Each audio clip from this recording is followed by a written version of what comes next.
wonderful, Charmaine. How are you? Oh, Brett, lovely to see you again. Again, I know. We just keep having you back. We want to jump into the art of a successful meeting. So how do we set up a successful meeting and run it so that it is a success, right? I know I've said success a few times, but that's the key, right? We can all have meetings. We can all get in a room and do our thing or whatever. But I think, again, getting Charmaine, who's got no recruitment background, she's not an ex-recruiter, she's not a trainer specifically for our industry. She's a business development and sales guru. So for me, there's probably some real great, ideas that you have that you can help our audience with when it comes to the meeting. And I was saying to you just off camera before, and you jumped on it, which was, I feel like if I'm invited to a meeting or if I'm in a room with a client, that's mine to lose because they know what I do. I'm in recruitment and they've either invited me or they've seen something I've done or I've reached out and they've said yes. So there's a reason why we're in this room. I always have that in my mind. So then I think we're just going to solve that issue. So you wanted to jump on that because I said the words, I think it's mine to lose if we're in the room. And what are your thoughts around that? If a call has come to you, let's say all your marketing's done its job, and you've maybe proactively gone out and prospect and got an acquisition mindset, you've done your BD and done stuff on LinkedIn or wherever, and you've sent out emails and you've got some bites, and the client says come in, to me, that should eventuate in a client being on your books. Yes. That's it. Yes. It's like if you had a store and someone walked into your store, all you've got to do is serve them the right way. Yes. And they will continue to come in your store and buy things and recommend you on.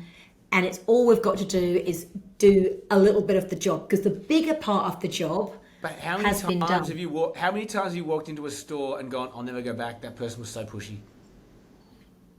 Pushy or just not got up or they felt like doing the admin because their boss said they got to do the admin. They're like, welcome. They're not really saying it. Their voice is saying it, but their body language is over here thinking, got a customer. Because I think most people forget that the customer is the reason all the admin and everything else is there. The infrastructure that you're working on back end is to support the front end, which is the customer. So I think the first thing is, I won't repeat it's yours to lose because I don't want anyone to concentrate on the word lose, but I would rather say it's yours to win. It should be, you should now, if you do everything right, get that piece of business. And I don't mean be arrogant because they might have invited 7 people in. They might have their favourite one, but the risk-averse financial director wants to have a comparison. And so they've called you in. Who knows, right? Usually you know if you're the comparison because they won't spend much time with you. They want it by email. They want it by, they don't spend a lot of time. They're almost a bit embarrassed because they know they're going to go ahead with somebody else. You tend to know if you're what's called column fodder, which means you're not in the run-in, you're one of the other ones. You tend to know that. And there's things you can do, Brett, to make sure you're front of line. But setting up and running a successful meeting is a core skill that every recruiter needs to know. So let's walk it through. How do we set one up? Okay. How do we run it? Well, I think the first thing is Dale Carnegie, How to Win Friends and Influence People. Honestly, Brett, these old books, I come across them sometimes. I've got a load of bookshelves here. It's still the same stuff. It is not about you. It is about them. Now, they may say, what do you do? They might even say, why should I come to you? But we have an equation, which is 95% of the time should be the client talking, not you. So if it's the early doors with somebody, it should be 95% them talking. Why, Brett? Because if they don't do the talking, you have no idea how you can help them. You don't know what's going to turn them on, what's going to turn them off. You don't know what they value. You don't know why they've called you in. You don't know what else they've tried, what they didn't like with somebody else. You don't know what's prompted them to get you in that day. You don't know their education level about what you sell. You don't know what other people behind them, key people of influence. You don't know what they think. You know nothing at all. So what will happen? If you're, I just did some math there. I'm a good recruiter because I got my calculator nearby. 95% of the time them talking for an hour meeting, that's you talking for a total of 3 minutes. So your first bit would be questions. So there's a bit of talking there. Yeah. And it means, let me tell you the other day. So we had a client that was on the second conversation with us and the call was at 12:30 and a bit of fuddling around because it was on Teams and not on Zoom, blah, blah, blah. Anyway, but we've lost 3 minutes. And then she said, just to let you know, and we hadn't got rapport with her beforehand, right? She said, to let you know, I've got to be off at 1:00. And I went, great. I went, Kelly, this is interesting in your business. I'm looking at it now. My goodness, tell us all about plumbing. And then she went, oh, okay. She talked a bit. And I went, and how come they've got you there for 6 years now in this job? So she finished talking at 7 minutes to go to 1:00. Brett, in that time, I knew that what she wants us for, we don't want to do. We want to do something else for them. So I'm now left with less than 7 minutes to articulate that, to get her to a certain place. I had about 6 minutes to spare because of her talking for 23 minutes. That is how trust was built up. That is how rapport is built up. Every question I asked, she knew I was completely engrossed in their business. You know, and I was. You can't make it up. You've got to have integrity and authenticity. If you don't care, you shouldn't be doing the business. But if you really care, and I just happened to keep an eye on the time at one moment to think, how much time have I got left? And it was 7 minutes. I remember thinking, I've got 7 minutes now. It's turned from her into, okay, Kelly, with that in mind, these are a couple of things I think, you know, by the sounds of things, these are going to work for you. And they were the opposite, Brett, to what she thought she was coming to us for. So I then had to explain why. It's okay. I've got 20 minutes of her talking to explain why. Because Kelly, you've just mentioned X, Y, and Z with that chap. You've just mentioned X, Y, and Z with that. Because you mentioned he's come from this area, this is going to suit him better. If you haven't got anything, it's guesswork and projection. 100%. That's what happens. People guess it. I derailed you there, but a great derail. So you're going into how do we set it up? How do we set this up and run it successfully? Right. Okay. So set up. So first of all, well, it depends on how it's come to you, right? But I would say, and I've mentioned this in a previous podcast that we've done together, that you've got to do some preparation. So what tends to happen is we're so grateful for the meeting to come, and we go, oh, they made a meeting, and then we go on to the next thing that we're doing, and we go through. What I would suggest is that now needs our full attention, that meeting. Even though it's 2 weeks' time or a week next Wednesday, that now needs our full attention because you need to sleep on that meeting. You need to wake up in the night and go, you know what, I've got that review from so-and-so, that will help. You know, I did that proposal 4 months ago, that's going to help. I've got that there, that will help. You need to be on LinkedIn all over that client to check if there's anything you can comment on that's of interest and adds value. All over their website, all over previous CRM notes about what they care about, what they don't care about.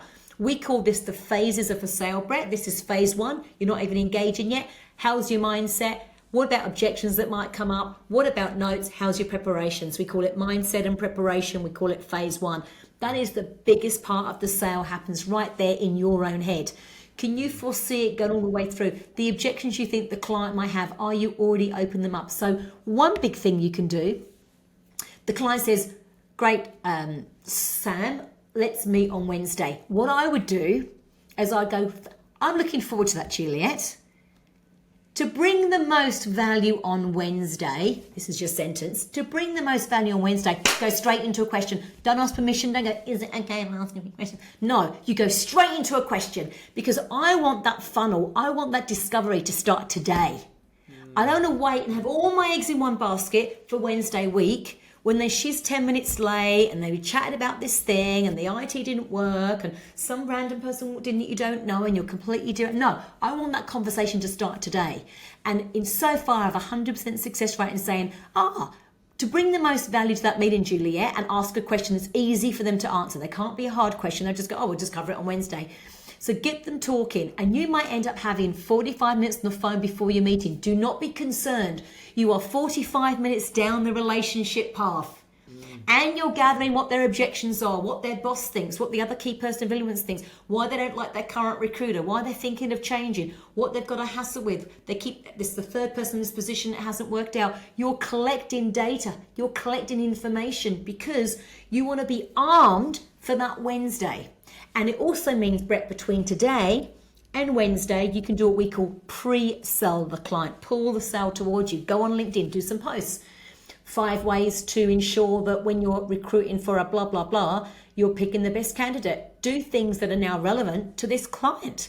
And during the week, you can then message them and go, Juliet, looking forward to hearing more about you next Wednesday, not talking to you, hearing more about you next Wednesday. In the meantime, a few posts have gone up this week regarding how to the subject we talked about, whichever it happens to be, insert the subject. You need to be all over their website, all over, Brett, other people in their business. So Juliet's coming to you. We call it the orbit, right? We teach people this in business development. You've got to orbit around that person. What about the other 20 decision makers that might be there? Or they could be influencers. Are you connecting with them? Are you commenting on them? Do you know who they are? What about if one walks in, they go, oh, here's Clem. You go, You're thinking, who the hell is that, right? So have the names down. So straight away that meeting goes into me. Straight away, that's my prime focus. All I'm thinking about is maximising that meeting next week, and it starts now, and go, oh, Juliet, before we get going, and literally I'll start asking questions straight away. So setting up the meeting needs to be that mindset that the meeting is now. The sooner you can set it up, the better. You might even call again. I do, in between. Oh, just preparing for next Wednesday, Juliet. A question that came up was, straight into the next question. So now I might have got 25 minutes beforehand. I could have had an hour and a half. Everything is set up to bring the most value next Wednesday. Make sure your calendar invite is clean and tidy, has an agenda on there. People like agendas, even if they're not agenda driven. Most people like to have an agenda. They like to know where it's going. It would be looking forward to hearing more about you and your situation, Juliet. Looking to cover these things. Would you like to add to these topics? So your email needs to reflect that. On your email, we spoke in a previous podcast about maximizing what your email says, because it's real estate. Change your signature, put a review on there, give a one-liner, something that says, I'm looking forward to our conversation, hearing more about your situation Wednesday, back to send a calendar invite through, Juliet. In the meantime, from our conversation, this might be a value, a link to our blog, or a 1-minute thing, or a 5-minute video clip or something. Or do you know what, Brett? The era is this. I can literally hang up from a client and go, I can record something on that. Turn on Zoom, record it, put my makeup on, do a different little recording for 4 minutes, upload it to YouTube. 40 minutes later, I send a link going, a few tips on customer service excellence. And there we are, bang, relevant to them. Every engagement, the trip up happens to be, Brett, that the engagements that recruiters are having, or any salespeople, they're just not relevant to the client. They're relevant to the consultant, and they're treating everyone the same, as though they all care about the same things. So it's all about customization, all about making it bespoke and tailored to that person, and it all starts with your intent to understand them. If you don't understand them, you are literally guessing and spray and pray.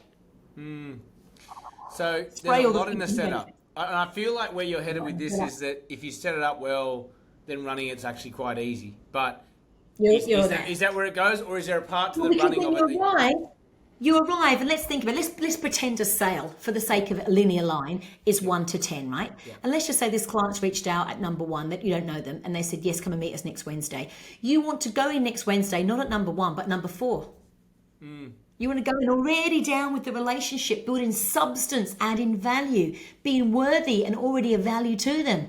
Not because your competitors are or not. Forget the competitors. Be in your own lane. Forget what they're doing. Do the best job that you can do. Have integrity and authenticity. But just think, what can I do to help this client? Don't expect anything.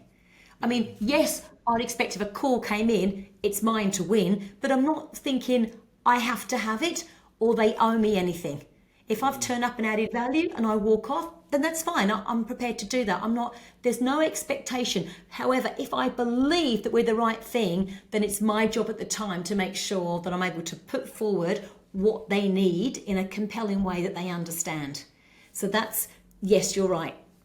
90% of it happens before the meeting, if I was being honest. Therefore, the meeting now starts at number 4. They know you and go, oh, how did your daughter get on with that thing? And how did that happen there? And, oh, yeah, thanks so much for sending that link in LinkedIn, or I send it on to so-and-so and so-and-so. And then you've already got a different relationship. It doesn't start from ground zero.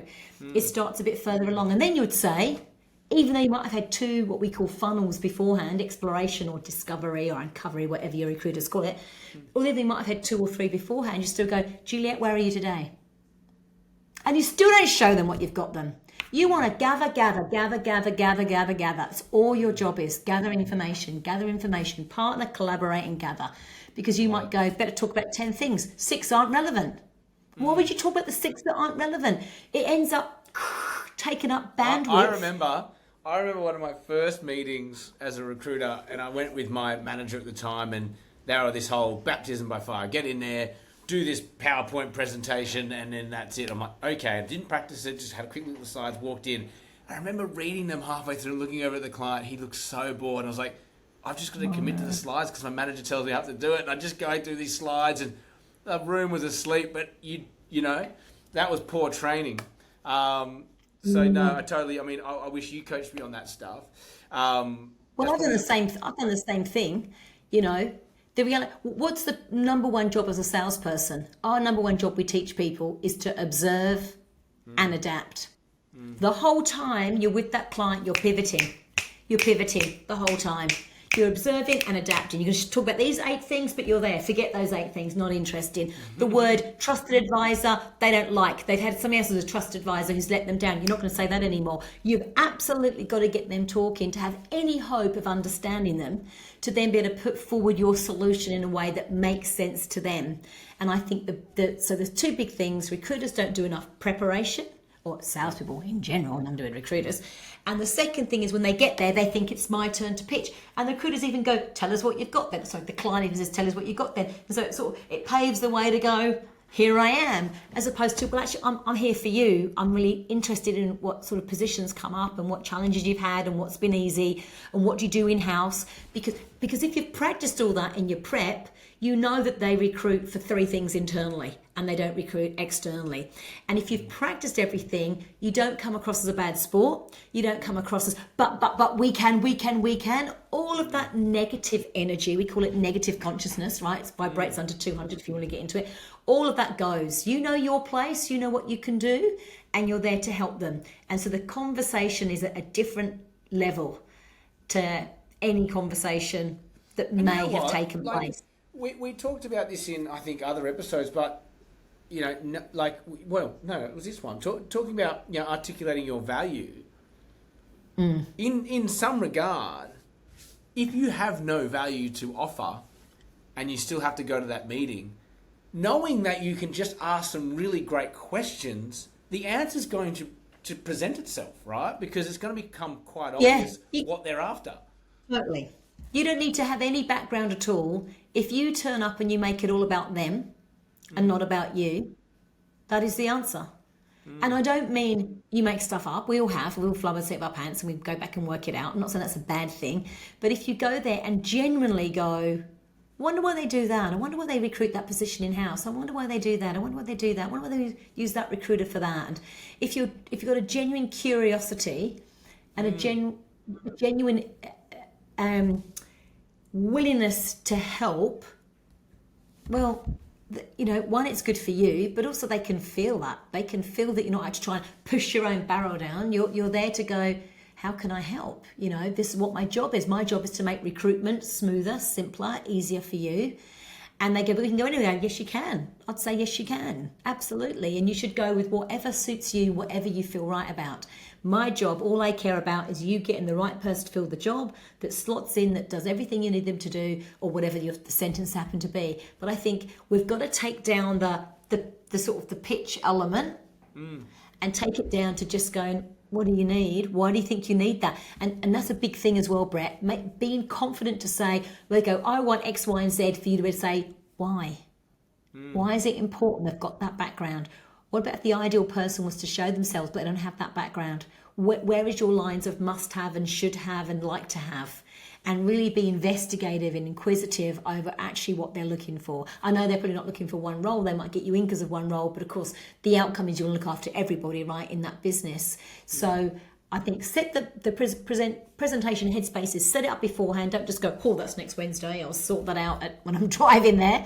Yep. Start early, and then when you get there, it's just all about them. And it's literally nothing to do with you. And so be comfortable with them taking up all the airtime. Okay. I love it. I think that will make a lot of recruiters uncomfortable, but probably stuff we need to hear, right? Listen. Be curious. You would make the difference would be immediate. The difference for them would be immediate, because they'll ask 1 or 2 more questions they hadn't got before, and they'll suddenly go, you do that as well. And they'll have no idea because they've never asked the client that question. And if clients that they know, they'll just think, I'll give you a great example. One of our programs just run, we run these programs on the way back, very senior people, all had got more than 35 years experience. It was a very senior program. And on the drive back, one guy's driving back to Newcastle and he rang up a regular client, and normally after 2 minutes, he just hangs up, brings the next one up, has a bit of a chat about some products they've got, hangs up. And he had in his head Charmaine said, don't be the first to hang up, just ask another question. If it feels right, observe and adapt. So he's about to hang up because his normal thing for 25 years was to do that. And he goes, and he asked one more question. And that conversation went on for 35 more minutes and he sold 4 more products. He emailed his boss and CC'd me in and said, do you know what? That was so obvious. I'm just the first one to wrap them up. I think, they haven't got time. They're busy. And all this mindset stuff, Brett, stops people from actually being genuine, knowing their self-worth. I'm just as important in this relationship. I've got to find the right person for this client. So having self-worth, confidence and conviction, and then going in as an equal to them and not subservient to them, and being able to just ask those intelligent questions, meaningful, relevant questions. Really the skill of the recruiter really is finding good questions to ask. You had this job 6 months ago. I just want to know how that went and why it went and what happened. What did you like about it? Why did that happen? And the one you've got coming up, and just have lots and lots of different questions. So you really get into the psyche of their needs, wants, desires, beliefs, particularly, Brett, their beliefs. What do they hold deep as a belief? We could be here for ages, Brett. No, we could, but we can't. We've cracked 21 minutes. We've broken rules here. Cardinal rules for the lone recruiter. I'm going to cut you off, Charmaine. Again, wonderful. Thank you. You guys listening at home, you would have just got a ton of information out of that. Hit her up on LinkedIn. Where can we contact you, Charmaine? Where's the best place? Is it LinkedIn? You can LinkedIn, Charmaine Keegan. I run a business called Smarter Selling. It's for sales leaders and their teams who want to perform at a high level. We have 5 trainers. They've all got 30, 40, 50, 60 years experience. We do everything from high level negotiation, business development, sales acumen, influencing techniques, communication, presenting, everything around the sales and leadership arena, and anything to do with personality styles, which I'd say for recruiters, absolutely, the more you can understand how to speed read your client and adapt accordingly is a strong one. So smarterselling.com.au. I love it. Thank you guys at home. Like, share, subscribe. It's going to help me. It's going to help Charmaine. It's going to help all of us, right? So we're here to expand, growing at all times. Thank you. As always, have an amazing day. May all your deals come true.